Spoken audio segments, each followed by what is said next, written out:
Hey everyone, my name is Katie with Spoken Gospel. For the last 1,600 years, Christians around the world remember the last days of Jesus' life during Holy Week. Today is Holy Saturday. Holy Saturday remembers the day Jesus rested in his tomb.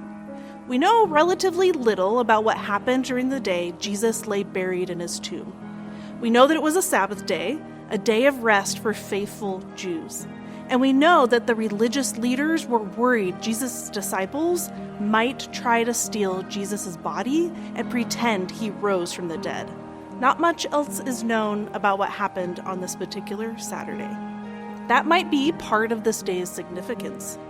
Jesus is dead because nothing is supposed to happen.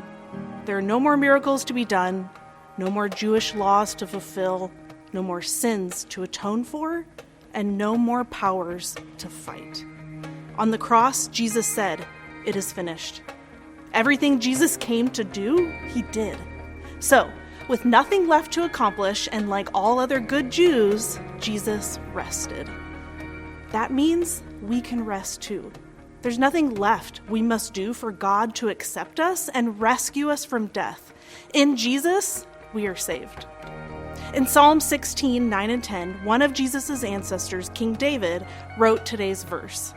"My heart is glad, and my tongue rejoices. My body also will rest in hope, because you will not abandon me to the realm of the dead.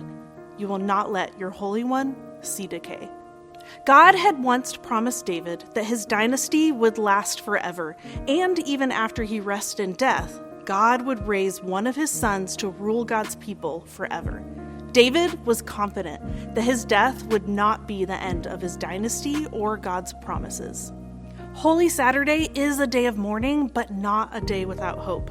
Holy Saturday is good news because Jesus announces that death is never more than a nap. In Jesus, death is a day of rest before the dawn of a new creation and a much-needed break before a new era of renewed and resurrection life. So I pray that on this Holy Saturday, you will accept that Jesus' death finished all the work needed to unite us to God and save us from death.